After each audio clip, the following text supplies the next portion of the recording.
Hello everyone, welcome back to my channel. ಎಲ್ಲರೂ ಹೇಗಿದ್ದೀರಾ? I hope ಎಲ್ಲರೂ ಚೆನ್ನಾಗಿದ್ದೀರಾ ಅಂತ ಭಾವಿಸ್ತಾ ನನ್ನ ಇವತ್ತಿನ ಡೈಲಿ ಬ್ಲಾಗ್ನ ಮಾಡ್ತಾ ಇದ್ದೀನಿ.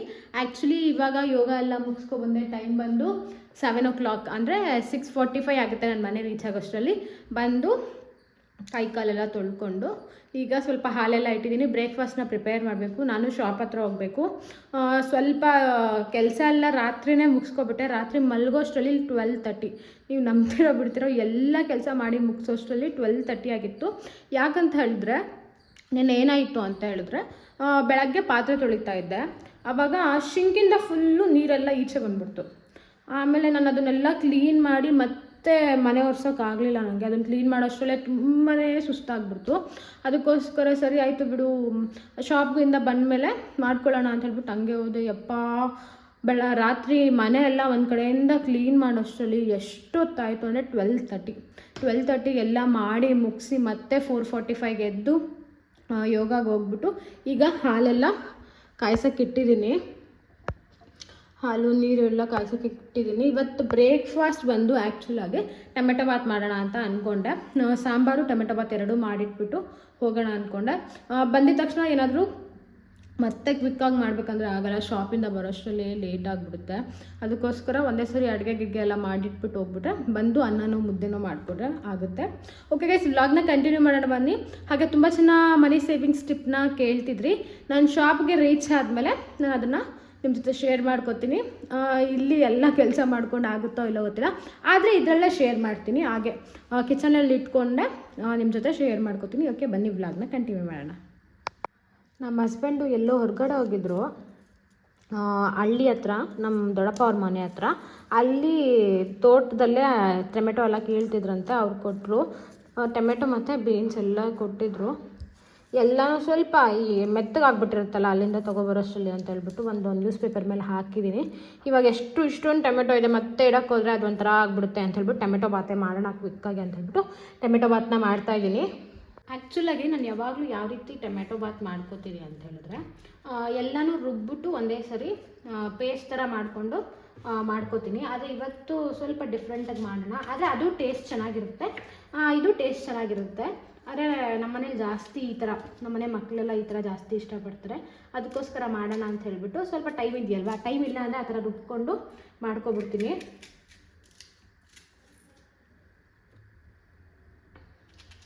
ನೀವು ಈರುಳ್ಳಿನ ಕಟ್ ಮಾಡ್ಕೋಬೇಕಿದ್ರೆ ಈ ಥರ ಕೆಳದಲ್ಲಿ ಬುಡ ಬರುತ್ತಲ್ಲ, ಅದನ್ನು ನೀಟಾಗಿ ರಿಮೂವ್ ಮಾಡ್ಕೋಬೇಕಾಗತ್ತೆ. ಯಾಕಂದರೆ ಇದರಿಂದ ಕಿಡ್ನಿ ಸ್ಟೋನ್ ಆಗೋ ಚಾನ್ಸಸ್ ಇದೆ ಅಂತೆ. ತುಂಬ ಜನ ಹೇಳ್ತಾರೆ ಕಿಡ್ನಿ ಸ್ಟೋನ್ ಆಗುತ್ತೆ. ಅದನ್ನು ರಿಮೂವ್ ಮಾಡಿಕೊಂಡು ನಾವು ಈರುಳ್ಳಿನ ಯೂಸ್ ಮಾಡ್ಕೊಳ್ಳಿ ಅಂತ. ಹಾಗೆ ತುಂಬ ಜನ ಮನಿ ಸೇವಿಂಗ್ಸ್ ಟಿಪ್ಸ್ನ ಕೇಳ್ತಿದ್ರಿ. ಏನು ಅಂತ ಹೇಳಿದ್ರೆ, ನಾನೇನು ಜಾಸ್ತಿ ಈ ಆರ್ ಡಿ ಅದೆಲ್ಲ ಏನು ಕಟ್ಟೋದು ಮತ್ತು ಎಂಥ ಬ್ಯಾಂಕಿಗೆ ಪೇ ಮಾಡೋದು ಅದೆಲ್ಲ ಏನೂ ಮಾಡಲ್ಲ.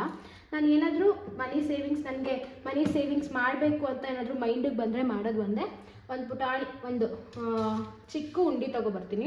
ಅದಕ್ಕೆ ನನ್ನ ಕೈಯಲ್ಲಿ ದಿನ ಎಷ್ಟಾಗುತ್ತೋ ಅಷ್ಟನ್ನ ಆ್ಯಡ್ ಮಾಡ್ಕೊಂಡು ಹೋಗ್ತೀನಿ. 1 to 3 months ಬ್ಯಾಕು ಏನಾಗಿತ್ತು ಅಂದರೆ, ನಾನು ಬರೀ ಒಂದೇ ಮಂತಲ್ಲಿ 25,000ನ ಕೂಡಿಟ್ಟಿದ್ದೆ. ಒಂದೇ ಮಂತ್, ಒಂದೂವರೆ ತಿಂಗಳಂತ ಅನ್ಕೋಬೋದು. 1.5 ತಿಂಗಳಲ್ಲೇ ಬರೀ 25,000ನ 1.5 ತಿಂಗಳಲ್ಲೇ ಕೂಡಿಟ್ಟಿದ್ದೆ. ಏನಂತ ಹೇಳಿದ್ರೆ, ನಮಗೆ ಅದ್ರ ಬಗ್ಗೆ ಸ್ವಲ್ಪ ಕಾನ್ಸಂಟ್ರೇಷನ್ ಇರಬೇಕು.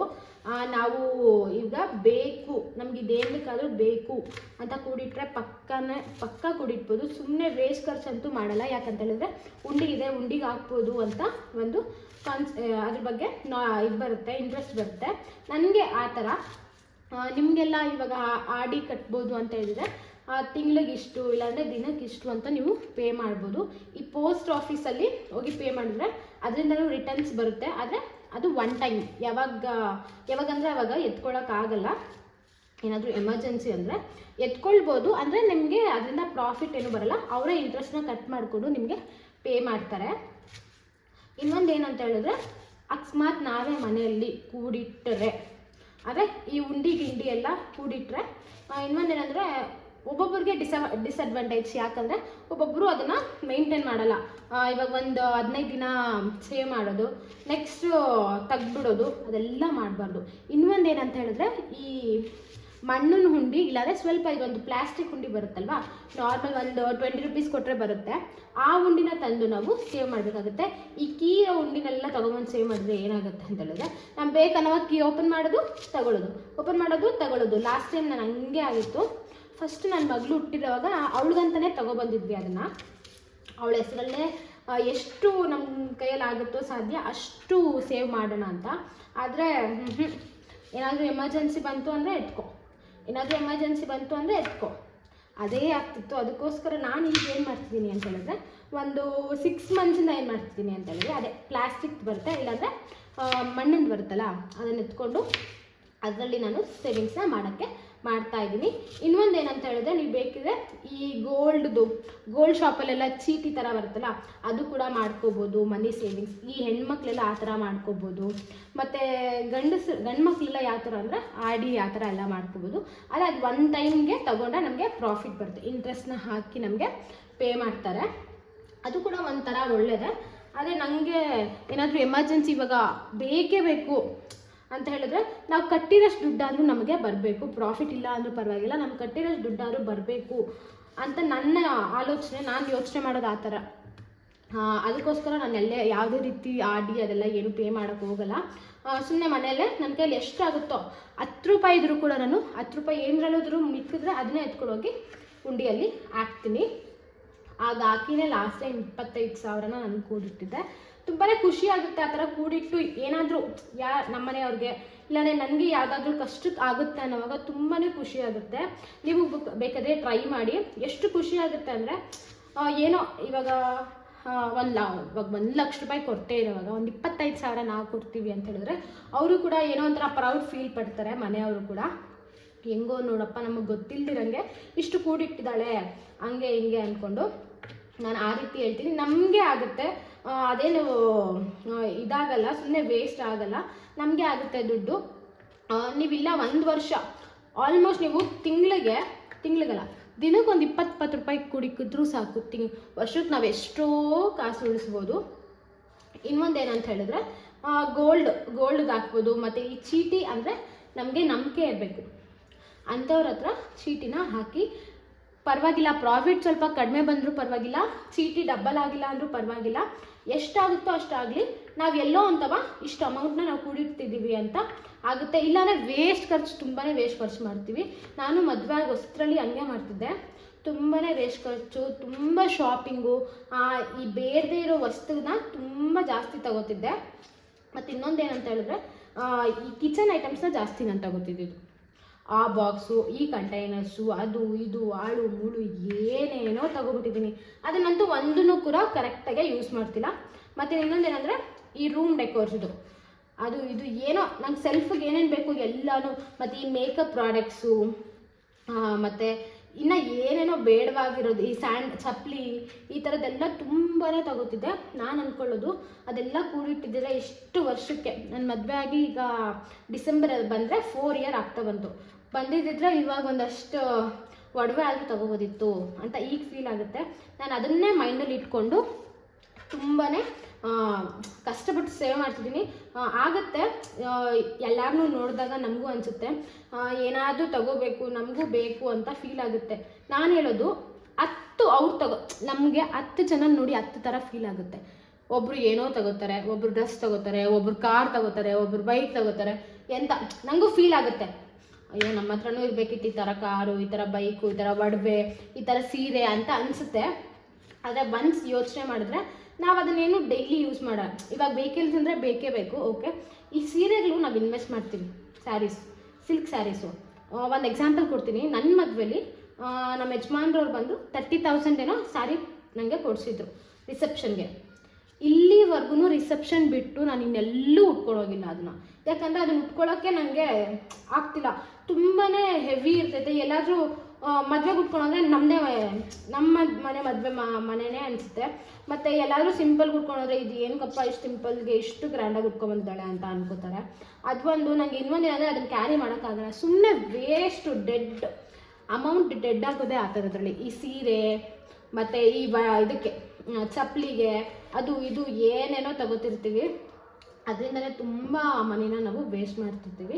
ಅದಕ್ಕೆ ನಾನು ಹೇಳೋದೇನೆಂದರೆ, ಈ ಬಟ್ಟೆ ಬರೋಕ್ಕೆ ಇನ್ವೆಸ್ಟ್ ಮಾಡೋ ಬದಲು ಅದನ್ನೇ ಒಡವೆಗೋ, ಇಲ್ಲಾಂದರೆ ಲ್ಯಾಂಡ್ಗೋ, ಇಲ್ಲಾಂದರೆ ಏನಾದರೂ ಶೇರ್ಸ್ಗೋ ಏನಾದರೂ ಇನ್ವೆಸ್ಟ್ ಮಾಡಿ ಅಂತ ನಾನು ಹೇಳ್ತೀನಿ. ನನ್ನ ಒಪಿನಿಯನ್ ಅದು ಬರುತ್ತೆ. ಆದರೆ ನನಗೆ ಶೇರ್ಸ್ ಬಗ್ಗೆ ಅಷ್ಟು ಗೊತ್ತಿಲ್ಲ. ನಾನು ತಿಳ್ಕೊಬೇಕು ಅಂತ ಯೋಚನೆ ಅಂದರೆ ಇದು ಮಾಡ್ತಿದ್ದೀನಿ, ಪ್ರಯತ್ನ ಪಡ್ತಿದ್ದೀನಿ. ಆದರೆ ನನಗೆ ಆ ಥರ ಶೇರ್ಸ್ ಬಗ್ಗೆ ಕ್ಲಿಯರಾಗಿ ಕ್ಲಾರಿಟಿ ಕೊಡೋರು ಯಾರೂ ಗೊತ್ತಿಲ್ಲ. ಅದಕ್ಕೋಸ್ಕರ ಸುಮ್ಮನೆ ಆಗಿಬಿಟ್ಟಿದ್ದೀನಿ. ಸುಮ್ಮನೆ ಗೊತ್ತಿಲ್ಲದಿರೋ ಯಾವುದೇ ರೀತಿ ಯಾವುದೇ ದಾರಿಗೆ ನಾವು ಕಾಲಿಡೋಕ್ಕೆ ಹೋಗಬಾರ್ದು. ಸುಮ್ಮನೆ ಗೊತ್ತಿದ್ದು ಏನಾದರೂ ಮಾಡಂಗಿದ್ರೆ ಮಾಡಬೇಕೇ ಹೊರತು ಸುಮ್ಮನೆ ಯಾವುದ್ಯಾವುದೋ ಗೊತ್ತಿಲ್ಲದಿರೋ ದಾರಿಗೆ ನಾವು ಕಾಲಿಡೋಕ್ಕೆ ಹೋದರೆ ಹಳ್ಳಕ್ಕೆ ಬೀಳ್ತೀವಿ. ಅದಕ್ಕೋಸ್ಕರ ನಾನು ಹೇಳೋದು, ನೀಟಾಗಿ ಯಾವುದಾದ್ರೂ ನೀವು ಎಲ್ಲಾದರೂ ಇನ್ವೆಸ್ಟ್ ಮಾಡ್ತೀರಾ, ಇಲ್ಲಾಂದರೆ ಎಲ್ಲಾದರೂ ಕೂಡಿರ್ತೀರಾ ಅಂತ ಹೇಳೋಕ್ಕೆ ಬಂದರೆ ನೀಟಾಗೆ ಒಬ್ಬರ ಹತ್ರ ಅಲ್ಲ, ಇಬ್ಬರ ಹತ್ರ ಕೇಳಿ ವಿಚಾರಿಸಿ ನೀವು ಕೂಡಿಡಿ. ಇನ್ನೊಂದು ಮನೇಲಿ ಕೂಡಿರ್ತೀವಿ ಅಂತ ಹೇಳಿದ್ರೆ ಆಲ್ಮೋಸ್ಟ್ ಮನೇಲಿರೋರಿಗೆ ಹೇಳ್ಬೇಡಿ. ಯಾಕಂದರೆ ಸುಮ್ಮನೆ ಏನೋ ಎಮರ್ಜೆನ್ಸಿ ಬಂತು ಅಂದರೆ ಕೇಳ್ತಾರೆ. ಮತ್ತು ನಾವು ಅವ್ರು ಕೊಟ್ಟಿಲ್ಲ ಅಂದರೆ ಅವ್ರಿಗೂ ಬೇಜಾರು, ನೋಡಿ ಇದು ಕೊಟ್ಟಿಲ್ಲ ಇವಳು ಅಂತ ಫೀಲ್ ಮಾಡ್ಕೋತಾರೆ. ಅದಕ್ಕೆ ಬೇಡ. ಅಕಸ್ಮಾತ್ ಯಾರಿಗೆ, ನಿಮ್ಮ ಯಜಮಾನ್ರಿಗೆ, ಇಲ್ಲಾಂದರೆ ಏನಾದರೂ ಹೆಲ್ತ್ ಇಶ್ಯೂಸ್ ಆಯಿತು ನಮಗೆ, ಅದಕ್ಕೆ ಬೇಕಿದ್ರೆ ನಾವು ಯೂಸ್ ಮಾಡ್ಕೋಬೋದು. ಅದಕ್ಕೆ ಬಿಟ್ಟು ಬೇರೆ ಸುಮ್ಮನೆ ಸಿಲ್ಲಿ ಖರ್ಚಿಗೆಲ್ಲ ನೀವು ಎತ್ಕೊಡೋಕೆ ಹೋಗಬೇಡಿ ಅಷ್ಟೇ. ಓಕೆ, ನನ್ನ ಈ ಮನಿ ಟಿಪ್ಸ್ ಯಾರಿಗಾದ್ರೂ ಇಷ್ಟ ಆಗಿದೆ ಪ್ಲೀಸ್ ಲೈಕ್ ಮಾಡಿ, ಹಾಗೆ ಶೇರ್ ಮಾಡಿ. ಇನ್ನೊಂದು ಏನಂತ ಹೇಳಿದ್ರೆ, ನಿಮ್ಗೆ ಏನಾದರೂ ಡೌಟ್ಸ್ ಇದೆ ನನ್ನ ಕೇಳಿ ಕಮೆಂಟಲ್ಲಿ, ನಾನು ನಿಮಗೆ ರಿಪ್ಲೈ ಮಾಡ್ತೀನಿ. ಇವತ್ತು ಬಂದು ಟೊಮೆಟೊ ಬಾತ್ನ ಯಾವುದೇ ರೀತಿ ಟೊಮೆಟೊ ಈರುಳ್ಳಿನ ಪೇಸ್ಟ್ ಹಾಕೋತಿಲ್ಲ, ಹಾಗೆ ಕಟ್ ಮಾಡಿಕೊಂಡು ಹಾಕೋತಾ ಇದ್ದೀನಿ. ತುಂಬಾ ಟೇಸ್ಟಿಯಾಗಿರುತ್ತೆ, ಕ್ವಿಕ್ಕಾಗಿ ಕೂಡ ಮಾಡ್ಕೋಬೋದು. ಅದೇ ಸ್ವಲ್ಪ ಟೈಮ್ ಏನಾದರೂ ಜಾಸ್ತಿ ಇದ್ದರೆ ಇದನ್ನು ಮಾಡ್ಕೊಳ್ಳಿ. ಅಕಸ್ಮಾತ್ ಟೈಮ್ ಇಲ್ಲ ಅಂತ ಹೇಳಿದ್ರೆ ನೀವು ರುಬ್ಬಿ ಹಾಕ್ಕೊಳ್ಬಿಡ್ಬೋದು ಬೇಗ. ಇದಕ್ಕೆ ಬಂದು ಒಂದು ಕುಕ್ಕರ್ನ ಇಟ್ಕೊಂಡಿದ್ದೀನಿ. ಆ್ಯಕ್ಚುಲಿ ಇವತ್ತು ಬಂದು ಕುಕ್ಕರಲ್ಲಿ ಮಾಡ್ಕೊತಿದ್ದೀನಿ. ನನಗೇನು ಮತ್ತು ನಮ್ಮ ಹಸ್ಬೆಂಡ್ಗೆ ಇಬ್ಬರಿಗೆ ಆಗಿರೋದ್ರಿಂದ ಕುಕ್ಕರಲ್ಲಿ ಮಾಡ್ತಾಯಿದ್ದೀನಿ. ನಮ್ಮ ಅಜ್ಜಿ ಏನಾದರೂ ಇದ್ದರೆ ಅವ್ರಿಗೆ 3 ಜನಕ್ಕೆ ಅಂತ ಹೇಳ್ಬಿಟ್ಟು ತಪ್ಪಲೆಯಲ್ಲಿ ಮಾಡಿಬಿಡ್ತೀನಿ, ಇಲ್ಲಾಂದರೆ ಬೌಲ್ ಯಾವುದಾದ್ರೂ ಮಾಡ್ತೀನಿ. ನಾವಿಬ್ಬರೇ ಅಂತ ಹೇಳ್ಬಿಟ್ಟು ಸುಮ್ಮನೆ ಅದನ್ನು ಬೇರೆ ಟೈಮ್ ಇದಾಗುತ್ತೆ ಅಂತ ಹೇಳ್ಬಿಟ್ಟು ಕುಕ್ಕರಲ್ಲೇ ಮಾಡ್ತಾಯಿದ್ದೀನಿ. ಓಕೆ ಗೈಸ್, ಕುಕ್ಕರ್ ಇಟ್ಕೊಂಡು ಅದಕ್ಕೆ ಸ್ವಲ್ಪ ಎಣ್ಣೆ ಹಾಕ್ಕೊಂಡು ಹಾಗೆ ಅದು ಸ್ವಲ್ಪ ನೀಟಾಗೆ ಕಾಯಬೇಕಾಗುತ್ತೆ. ಕಾಯ್ದಿರೋ ಯಾವುದೇ ರೀತಿ ಮಸಾಲೆ ಐಟಮ್ನ ಆ್ಯಡ್ ಮಾಡಬೇಡಿ. ನಾನು 1-2 ಜೀರಿಗೆನ ಆ್ಯಡ್ ಮಾಡಿದ್ದೀನಿ, ನೋಡೋಕ್ಕೆ ಕಾಯ್ತಾ ಇಲ್ಲ ಅಂತ ಹೇಳ್ಬಿಟ್ಟು. ನೋಡ್ತಾ ಇರ್ಬೋದು, ಈಗ 1.5 ಸ್ಪೂನಷ್ಟು ಎಣ್ಣೆನ ತೊಗೊಂಡಿದ್ದೀನಿ. ಅದು ನೀಟಾಗೆ ಚೆನ್ನಾಗಿ ಕಾದಾದಮೇಲೆ ನಾನು ಅದಕ್ಕೆ ಬಂದು ಮಸಾಲೆ ಐಟಮ್ಸ್ನ ಆ್ಯಡ್ ಮಾಡ್ಕೊಂಡಿದ್ದೀನಿ. ಚಕ್ಕೆ, ಲವಂಗ, ಜಾಪತ್ರೆ ಮತ್ತು ಸ್ಟಾರ್ ಹೂವು ಮತ್ತು ಪಲಾವ್ ಎಲೆ, ಸ್ವಲ್ಪ ಜೀರಿಗೆ, ಸ್ವಲ್ಪ ಸೋಂಪನ್ನ ಆ್ಯಡ್ ಮಾಡಿಕೊಂಡು ನೀಟಾಗೆ ಫ್ರೈ ಮಾಡ್ಕೋಬೇಕಾಗುತ್ತೆ. ಅದೊಂದು ಘಮ ಬರುತ್ತೆ ಮಸಾಲೆ ಐಟಮ್ದು, ಅದು ಆ ಥರ ಬರೋ ಥರ ನಾವು ನೀಟಾಗಿ ಫ್ರೈ ಮಾಡಿಕೊಂಡು ಅದಕ್ಕೆ ಬಂದು ನಾವು ನೆಕ್ಸ್ಟು ಸ್ವಲ್ಪ ಪುದೀನ, ಸ್ವಲ್ಪ ಕೊತ್ತಂಬರಿನ ಆ್ಯಡ್ ಮಾಡಿಕೊಂಡು ನೀಟಾಗೆ ಫ್ರೈ ಮಾಡ್ಕೋಬೇಕಾಗುತ್ತೆ. ಇದನ್ನು ಕೂಡ ಬೇಕಿದ್ರೆ ನೀವು ಪೇಸ್ಟ್ ಮಾಡಿಕೊಂಡು ಆ್ಯಡ್ ಮಾಡ್ಕೋಬೋದು. ನಿಮಗೆ ಪೇಸ್ಟ್ ಇಷ್ಟ ಆಗೋ ಇದ್ದರೆ ನೀವು ಪೇಸ್ಟ್ನ ಮಾಡ್ಕೊಂಡು ಆ್ಯಡ್ ಮಾಡ್ಕೋಬೋದು. ನಾನು ಇವತ್ತೆಲ್ಲನೂ ಕಟ್ ಮಾಡಿ ಆ್ಯಡ್ ಮಾಡ್ಕೊಂಡಿದ್ದೀನಿ. ತುಂಬಾ ಟೇಸ್ಟಿಯಾಗಿ ಬರುತ್ತೆ, ನೀವು ಕೂಡ ಟ್ರೈ ಮಾಡಿ ಅಂತ ಹೇಳ್ತೀನಿ. ಅದೆಲ್ಲ ಸ್ವಲ್ಪ ಫ್ರೈ ಆದಮೇಲೆ ಸ್ವಲ್ಪ ಈರುಳ್ಳಿನ ಹಾಕ್ಕೊಂಡಿದ್ದೀನಿ. 1-2 ಈರುಳ್ಳಿನ ಆ್ಯಡ್ ಮಾಡ್ಕೊಂಡಿದ್ದೀನಿ. ನೀವು ಟೊಮೆಟೊ ಎಷ್ಟು ತಗೋತೀರೋ ಅದಕ್ಕೆ ತಕ್ಕನಂಗೆ ಈರುಳ್ಳಿನ ತೊಗೊಳ್ಳಿ. ತುಂಬ ಈರುಳ್ಳಿನೂ ತೊಗೋಬೇಡಿ, ಅದಾದಮೇಲೆ ಈರುಳ್ಳಿ ಬಾತ್ ಆಗಿಬಿಡುತ್ತೆ, ಟೊಮೆಟೊ ಬಾತ್ ಆಗೋಲ್ಲ. ಆಮೇಲೆ ಸ್ವಲ್ಪ ಈರುಳ್ಳಿನ ತೊಗೊಂಡು ನೀಟಾಗೆ ಫ್ರೈ ಮಾಡ್ಕೋಬೇಕಾಗುತ್ತೆ. ನೀವು ಈ ಈರುಳ್ಳಿಗೆ ಬಂದು ಸ್ವಲ್ಪ ಉಪ್ಪನ್ನ ಆ್ಯಡ್ ಮಾಡ್ಕೊಳ್ಳಿ. ಉಪ್ಪನ್ನ ಆ್ಯಡ್ ಮಾಡೋದ್ರಿಂದ ಬೇಗನೆ ಬೇಯುತ್ತೆ. ಆ ಈರುಳ್ಳಿ ಸ್ವಲ್ಪ ಬೆಂದ ಮೇಲೆ ನಾನು ಇದಕ್ಕೆ ಬಂದು ಸ್ವಲ್ಪ ಹಸಿಮೆಣ್ಸಿನ್ಕಾಯಿನ ಪೇಸ್ಟ್ ಮಾಡ್ಕೊಂಡಿದ್ದೀನಿ.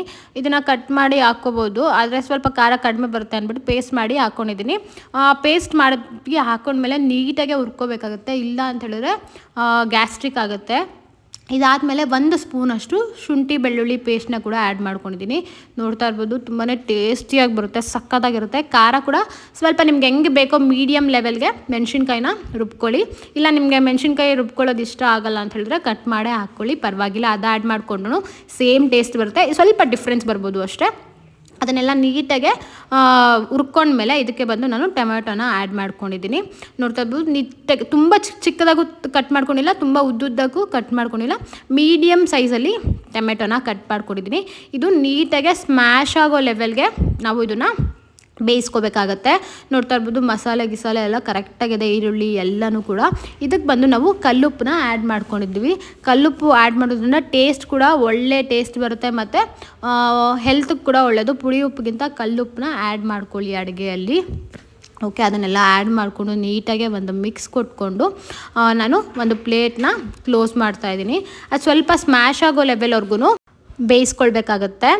ನೋಡ್ತಾ ಇರ್ಬೋದು ಇವಾಗ ಟೊಮೆಟೊ ಎಲ್ಲ ನೀಟಾಗಿ ಸ್ಮ್ಯಾಶ್ ಆಗೋ ಥರ ಬೆಂದಿದೆ. ನಾನು ಇದಕ್ಕೆ ಬಂದು 1-2 ಟೇಬಲ್ ಸ್ಪೂನಷ್ಟು ಧನಿಯಾ ಪುಡಿನ ಆ್ಯಡ್ ಮಾಡ್ಕೊಂಡಿದ್ದೀನಿ. ಯಾವುದೇ ರೀತಿ ಚಿಲ್ಲಿ ಪೌಡರ್ನ ನಾವು ಆ್ಯಡ್ ಮಾಡ್ಕೊಂಡಿಲ್ಲ. ನಿಮಗೆ ಹಸಿ ಮೆಣಸಿನ್ಕಾಯಿ ಗ್ಯಾಸ್ಟ್ರಿಕ್ ಅನಿಸಿದ್ರೆ ನೀವು ಚಿಲ್ಲಿ ಪೌಡರ್ನ ಆ್ಯಡ್ ಮಾಡ್ಕೋಬೋದು. ಅದು ಸ್ವಲ್ಪ ಡಿಫ್ರೆಂಟಾಗಿ ಬರುತ್ತೆ, ಕಲರ್ ಸ್ವಲ್ಪ ಚೇಂಜ್ ಆಗ್ಬೋದು. ನಾನು ಯಾವುದೇ ರೀತಿಯ ಕಲರ್ ಕೂಡ ಇದಕ್ಕೆ ಆ್ಯಡ್ ಮಾಡಿಲ್ಲ. ನೋಡ್ತಾ ಇರ್ಬೋದು ತುಂಬಾ ಕಲರ್ಫುಲ್ಲಾಗಿ ಕೂಡ ಇದೆ. ಇದಕ್ಕೆ ಬಂದು ಒಂದು ಟೀ ಟೇಬಲ್ ಸ್ಪೂನಷ್ಟು ಅರಿಶಿನ ಪುಡನ ಆ್ಯಡ್ ಮಾಡ್ಕೊಂಡಿದ್ದೀನಿ. ಯಾಕಂದರೆ ಕಲರು ಹಂಗೆ ಸ್ಟೇ ಆಗಿರುತ್ತೆ. ನೀವು ಬೇಕಿದ್ರೆ ಸೊಪ್ಪಲ್ಲಿ ಏನಾದರೂ ಮಾಡಬೇಕಿದ್ರು ಅಷ್ಟೇ, ಪಲಾವ್ ಏನಾದರೂ ಮಾಡಬೇಕಿದ್ರು ಅಷ್ಟೇ ಸ್ವಲ್ಪ ಅರಿಶಿನ ಪುಡಿನ ಆ್ಯಡ್ ಮಾಡ್ಕೊಳ್ಳಿ. ಕಲರು ಹಾಗೆ ಅದೇ ರೀತಿ ಸ್ಟೇ ಆಗಿರುತ್ತೆ, ಯಾವುದೇ ರೀತಿ ಚೇಂಜ್ ಆಗಿರಲ್ಲ. ನೀಟಾಗಿ ಅದನ್ನು ಕೂಡ ಮಿಕ್ಸ್ ಮಾಡಿಕೊಂಡು ಅಕ್ಕಿನ ಆ್ಯಡ್ ಮಾಡ್ಕೋಬೇಕಾಗುತ್ತೆ. ಆ್ಯಕ್ಚುಲಿ ನಾನು ಅಕ್ಕಿನ ಆ್ಯಡ್ ಮಾಡೋವಾಗ ಮರ್ತೋಗ್ಬಿಟ್ಟೆ ವಿಡಿಯೋ ಮಾಡೋದು, ಅದಕ್ಕೋಸ್ಕರ ಹಾಗೆ ಕ್ಲಿಪ್ಪಿಂಗ್ಸ್ನ ತೊಗೊಂಡಿದ್ದೀನಿ. ನೋಡ್ತಾ ಇರ್ಬೋದು ನೀಟಾಗೆ ಮಸಾಲೆಗೆ ಅಕ್ಕಿ ಮಿಕ್ಸ್ ಆಗಬೇಕು, ಆ ರೀತಿ ಮಿಕ್ಸ್ ಮಾಡ್ಕೊಳ್ಳಿ. ನಾನು ಈ ಗ್ಲಾಸಲ್ಲಿ ಬಂದು 1 ಗ್ಲಾಸಷ್ಟು ಅಕ್ಕಿನ ತೊಗೊಂಡಿದ್ದೆ, ಸ್ವಲ್ಪ ತೊಗೊಂಡಿದ್ದೆ, 1 ಗ್ಲಾಸು ಸ್ವಲ್ಪ ಅಕ್ಕಿನ ತೊಗೊಂಡಿದ್ದೆ. ಅದೇ ಗ್ಲಾಸಲ್ಲಿ 3 ಗ್ಲಾಸಷ್ಟು ನೀರನ್ನ ಆ್ಯಡ್ ಮಾಡ್ಕೊಂಡಿದ್ದೀನಿ. ನನಗೆ ಜಾಸ್ತಿ ಉದ್ರುದ್ರಿಗೂ ಬೇಡ, ಜಾಸ್ತಿ ಮೆತ್ತಗೂ ಬೇಡ, ಅದಕ್ಕೋಸ್ಕರ 3 ಗ್ಲಾಸಷ್ಟು ನೀರನ್ನ ತೊಗೊಂಡಿದ್ದೀನಿ. ನೋಡ್ತಾ ಇರ್ಬೋದು ಕರೆಕ್ಟಾಗಿ 3 ಗ್ಲಾಸ್ ನೀರನ್ನ ಆ್ಯಡ್ ಮಾಡಿಕೊಂಡು ಅದನ್ನು ನೀಟಾಗೆ ಮಿಕ್ಸ್ ಕೊಡ್ತಾ ಇದ್ದೀನಿ. ನೀವು ಇದಕ್ಕೆ ಬೇಕಿದ್ರೆ ಸ್ವಲ್ಪ ತುಪ್ಪನ ಕೂಡ ಆ್ಯಡ್ ಮಾಡ್ಕೋಬೋದು. ನನಗೇನೋ ಇವತ್ತು ಬೇಡ ಅನಿಸ್ತಾ ಇತ್ತು, ಅದಕ್ಕೋಸ್ಕರ ಬೇಡ ಅಂತ ಹೇಳ್ಬಿಟ್ಟು ಆ್ಯಡ್ ಮಾಡ್ಕೊಂಡಿಲ್ಲ. ನಾನು ಖಾರ ಉಪ್ಪು ಎಲ್ಲ ಕರೆಕ್ಟಾಗಿದೆಯಾ ಅಂತ ಟೇಸ್ಟ್ ಮಾಡಿ ನೆಕ್ಸ್ಟ್ ಸ್ಟೆಪ್ ಬಂದೆ ಕುಕ್ಕರ್ನ ಲಿಡ್ನ ಕ್ಲೋಸ್ ಮಾಡಿ 2 ವಿಷಲ್ಸ್ನ ತೆಗೆಯೋದು. 2 ವಿಷಲ್ಸ್ ಆದಮೇಲೆ ನೋಡ್ತಾ ಇರ್ಬೋದು ಎಷ್ಟು ಸಖತ್ತಾಗಿತ್ತು ಅಂತ ಹೇಳಿದ್ರೆ ನಿಜ ಸೂಪರ್ ಆಗುತ್ತೆ. ತಳ ಕೂಡ ಅಂಟಿರಲಿಲ್ಲ. ನೀಟಾಗಿ ನಾವು ಮಿಕ್ಸ್ ಕೊಟ್ಕೊಂಡು ಲಿಡ್ನ ಕ್ಲೋಸ್ ಮಾಡೋದ್ರಿಂದ ತಳ ಕೂಡ ಅಂಟಲ್ಲ. ಓಕೆ ಗೈಸ್, ನೀವು ಕೂಡ ಈ ರೆಸಿಪಿನ ಟ್ರೈ ಮಾಡಿ ನನಗೆ ಕಮೆಂಟ್ ಮಾಡಿ ಅಂತ ಹೇಳ್ತೀನಿ. ಬಟ್ಟೆ ಎಲ್ಲ ಇತ್ತು, 2 ಡೇಸ್ ಆಗಿತ್ತು ವಾಶ್ ಮಾಡಿ, ಮಚ್ಚೆ ಇರಲಿಲ್ಲ. ಸ್ವಲ್ಪ ಆ ಕಡೆ ಈ ಕಡೆ ಓಡಾಡಿಕೊಂಡು ಇದೇ ಆಗಿಬಿಟ್ಟಿತ್ತು. ಅದಕ್ಕೋಸ್ಕರ ಇದೆಲ್ಲ ಮಚ್ಚಿ ಎಲ್ಲ ಕೆಲಸನೂ ಆಯಿತು. ಮನೆ ಒರೆಸಿ ಗುಡಿಸಿ ಮತ್ತು ಬ್ರೇಕ್ಫಾಸ್ಟು ಸ್ನಾನನೂ ಬೆಳಗ್ಗೆನೇ ಮಾಡಿಕೊಂಡೆ. ಈಗಿನ ಇದೆಲ್ಲ ಮುಗಿಸಿ ಮತ್ತು ಬ್ರೇಕ್ಫಾಸ್ಟ್ ಮಾಡಿ ಶಾಪ್ಗೆ ಹೊರಡೋದಷ್ಟೇ. ಈ ಬಟ್ಟೆ ಒಗೆಯೋದು ಒಂಥರ ರಿಸ್ಕ್, ಆದರೆ ಬಟ್ಟೆ ಮಡ್ಚೋದೇ ಏನೋ ಒಂಥರ ರಿಸ್ಕು. ಆದರೂ ಓಕೆ, ಪರವಾಗಿಲ್ಲ. ಕೈಯಲ್ಲಿ ಒಗ್ದು ಮಡ್ಚಿ ಅವರೆಲ್ಲ ಏನು ಮಾಡ್ತಾರಪ್ಪ. ಅಂದರೆ ನಾನು ಚಿಕ್ಕವಳಿರ್ಬೇಕಾದ್ರೆ ನಮ್ಮ ಅಮ್ಮ ಮನೇಲೆಲ್ಲ ಕೈಯಲ್ಲೇ ಒಗ್ತಾ ಇದ್ದೆ ನನ್ನ ಬಟ್ಟೆ ಎಲ್ಲ. ಅಂದರೆ ನಮ್ಮಮ್ಮ ಮನೇಲಿ ಅಷ್ಟು ವಾಷಿಂಗ್ ಮಿಷಿನ್ ಇರಲಿಲ್ಲ. ಆಮೇಲೆ ಇವಾಗೆಲ್ಲ ತೊಗೊಬಂದಿದ್ದಾರೆ, ಫಸ್ಟೆಲ್ಲ ಇರಲಿಲ್ಲ. ಅವಾಗ ಕೈಯಲ್ಲಿ ಹೋಗ್ಬಿಟ್ಟು ಎಲ್ಲ ಮಡ್ಚಿ ಎಲ್ಲ ಎತ್ತಿಕೊಳ್ಳೋದ್ಕೊಂಡು ಏನೋ ಒಂಥರ ಖುಷಿ. ಇವಾಗ ಮಿಷಿನ್ಗೆ ಹಾಕಿ ಅದು ಒಣಗಿ ಎಲ್ಲ ಅದನ್ನು ಎತ್ತಿ ಮಡ್ಚಿಟ್ಟಕ್ಕೆ ದೊಡ್ಡ ರಿಸ್ಕ್ ಅನಿಸ್ತಾ ಇರುತ್ತೆ. ನನಗಂತೂ ಆಫಿಲ್ಲಪ್ಪ ಅಷ್ಟೇ. ಬ್ರೇಕ್ಫಾಸ್ಟ್ ಮಾತ್ರ ಸಕ್ಕತ್ತಾಗುತ್ತೆ. ಟೊಮೆಟೊ ಬಾತು ರೆಸಿಪಿನ ಶೇರ್ ಮಾಡಿದ್ದೀನಿ, ನೋಡಿ ನೀವು ಕೂಡ ಟ್ರೈ ಮಾಡಿ.